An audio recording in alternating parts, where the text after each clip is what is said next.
A lot of people might call this place just a room or a closet, but to me, it is home. Living in such a small space really makes you be grateful for the things that you do have. Any space can be made into a home, no matter how big or how small that space is. You just gotta put some love into it. Welcome to my apartment.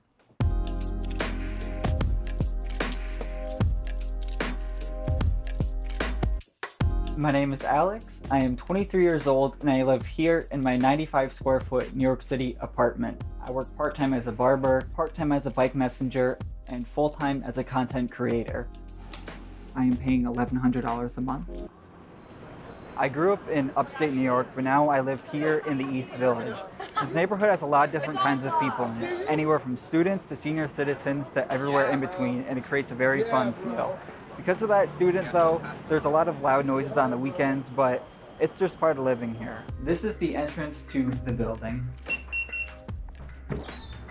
The building itself is 5 floors tall, and each of those 5 floors each has 10 apartments, 3 shared bathrooms, and 2 shared showers. There are no amenities in the building, so there's no dishwasher, no laundry, nothing like that, so you're on your own for all of it.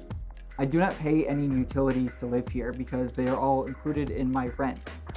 That can cover everything from my electricity to my heat to my hot water. The only other bill that I have besides my rent is my Wi-Fi, which costs me $50 per month.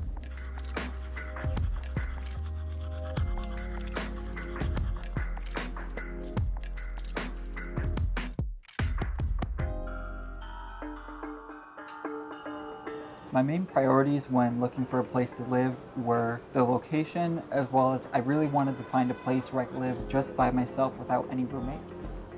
I wanted to move to Manhattan for the convenience. I don't like taking the train a lot, so I'm very happy now that I can walk everywhere, as well as I have a terrible sleep schedule, so it's nice that stores and restaurants are open 24 hours near me. So of course, I went online and went to Zillow, which is where I found this apartment.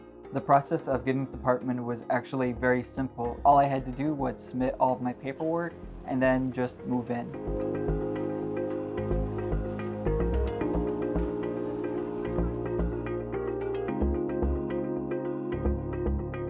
The fees that I had to pay to move in here were just my first month's rent, which was $1,000, as well as my security deposit, which was also $1,000. Thankfully, there was no broker fee to move in here, which is very rare for New York City. This is what I like to call the bedroom in my apartment. It is where I have my bed all the way in the back against this wall. As you can see, it is a twin-size mattress that fits completely wall-to-wall this way. Now, it is a twin, so it's a little bit narrow, but it's only me that sleeps on it, and I really don't mind it. Whenever I want to go to bed at night, I'll simply just kick off my shoes like usual, hop in the bed here, and get my pillows all set up. But as you can see, when I lay down, I don't fit. So what I'll do, hop over here and just sleep at a diagonal, which works out great for me. The apartment itself has no attached bathroom to it, and that's because you'll find it right down this way, down the hallway. On each floor there are 3 toilets, and next to the 3 toilets there are also 2 showers. Now once you step inside to the shower, you have to remember to bring your towel and your shower caddy because you do share them with your neighbors. Sometimes you'll see your neighbors walking around in the hallway in either a towel or a bathrobe, but you sort of just get used to it.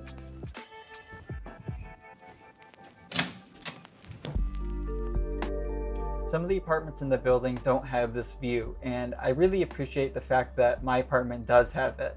It looks especially beautiful when it's snowing out.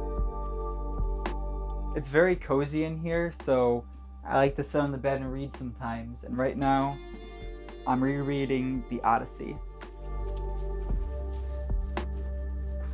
This side of the kitchen is where I do my cooking at, on this little cooktop, and some more food things stored in this dresser. The sink is in the corner for the kitchen and the bathroom, and and medicine cabinet right above it. This is the table in my apartment that I eat at every day. I was walking by a restaurant one day that was going out of business and all their furniture was on the street, so I took this table and now this is its new home in my apartment. In the corner here, I have this closet, which is really great because I can keep all of my clothes stored right inside of it. I am actually a licensed barber, so sometimes I like to cut hair in my apartment here. And right now I have my old neighbor actually, but a great friend of mine, Bella, here to get a haircut. This is my barber kit. It is everything that I use to be able to cut hair. It also happens to be one of the most expensive things that I own. Let's do like 3/4 of an inch. I trust you.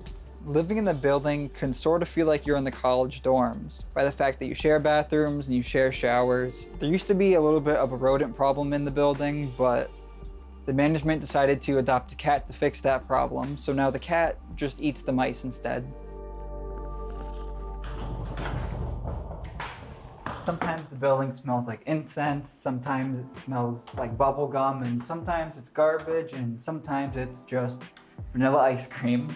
Down the hallway here is where you'll find your mailboxes, as well as your trash chute on the left here.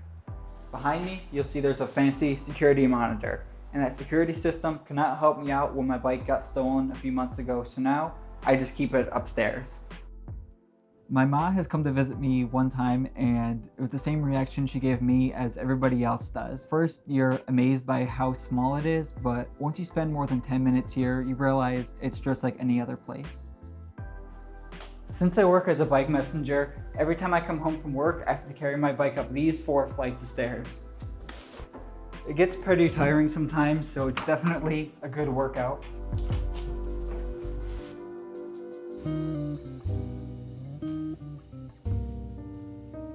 I believe that I do have a good deal here. I know it's a lot of money, but for the location I'm in, the fact that all my utilities are included, I feel like I'm paying a pretty fair price. The main benefit of living in such a small space is that it really makes you appreciate the things that you have and be a minimalist. You really just can't go out and buy a bunch of random things because you just don't have the space to store them. I like living alone because everything is exactly how I want it. It can be decorated the exact way that I want, as well as if I'd like it to be messy, it's messy, or if I'd like it to be clean, then it's clean.